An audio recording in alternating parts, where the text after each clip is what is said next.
करोगे भाई अच्छा होगा। लोगों के ताने तो सुनने के लिए नहीं मिलेंगे। तो आज भैरव चंद मरने के लिए चलते हैं।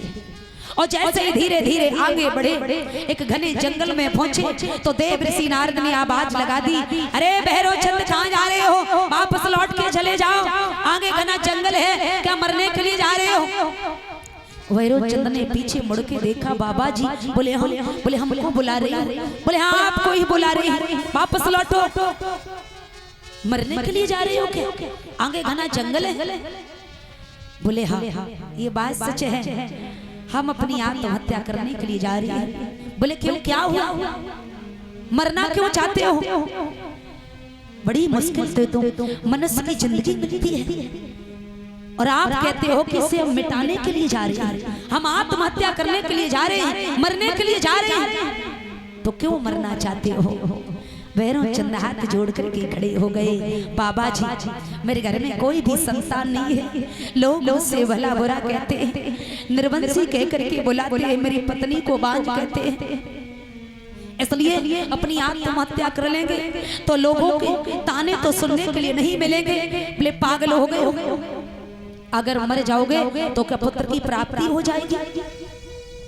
तो क्या संतान पैदा हो जाएगी? वापस लौट जाओ। तो भैरव चंद रोक के बोले, सुनो बाबा जी मेरी बात सुनो, घर में बेटा या बेटी पैदा हो जाए, होने के बाद में चाहे क्यों न मर जाए, क्योंकि तो लोग हमको निर्वंशी का नाम तो नहीं देंगे।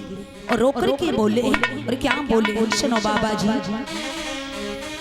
कि मेरी हो जा तो ये कुलाल हो जाइबो, जन्म ले तो मरिया तो।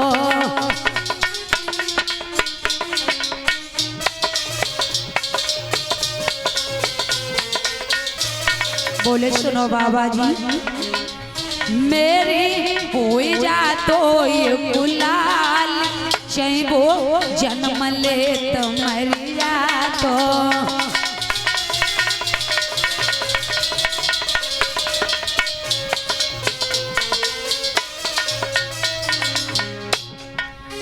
चाहे वो जन्म ले तो मर जा तो, ये कलंक तो मिट जा तो, चाहे वो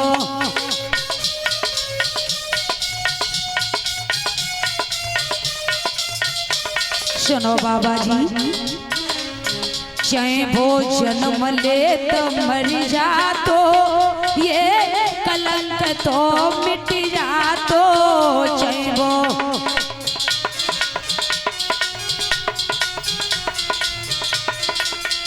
और जाते हो जाते उधारी, चाहे वो जन्म ले तो मर जा तो, मेरे हो जा तो ये गुलाल, चाहे वो जन्म ले तो मर जा तो।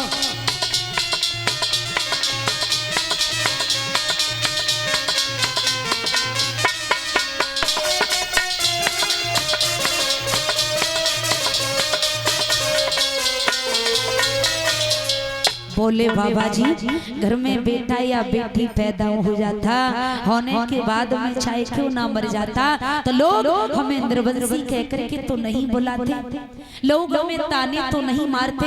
आज देव ऋषि नारद ने समझाया, पागल हो गए हो, वापस लौट जाओ, मरो नहीं। बोले बिल्कुल नहीं लौट सकते।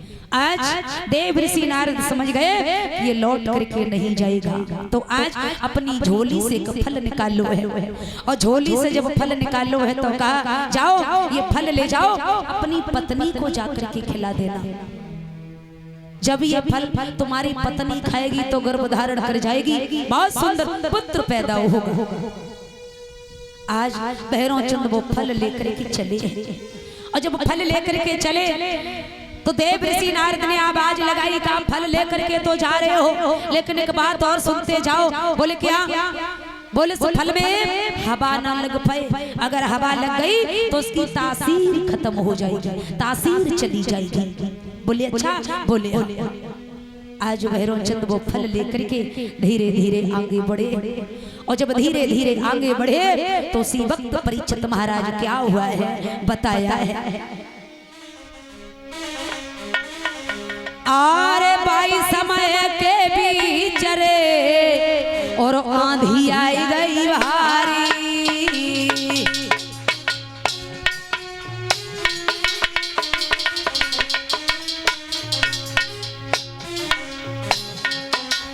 तब दशा देख की राया रे, तब दशा देख की राया रे, दिल में गो घबराई।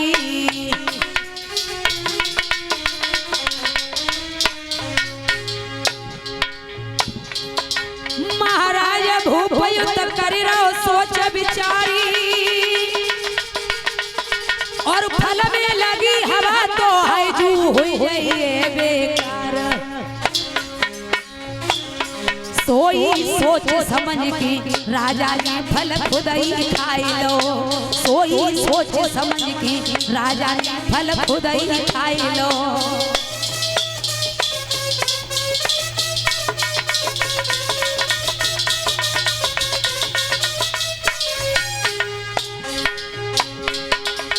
खुदाई खाई लो रे हाय फल, खुदाई खाई लो रे हाय फल, खुदाई खाई लो। सोई सोच समझ के राजा ने फल खुदाई खाई लो।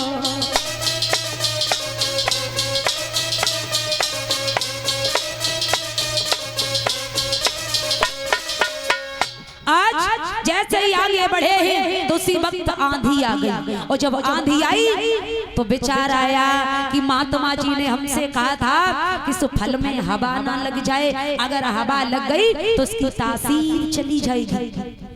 उसी वक्त वो फल लिया और खुद खा गई। और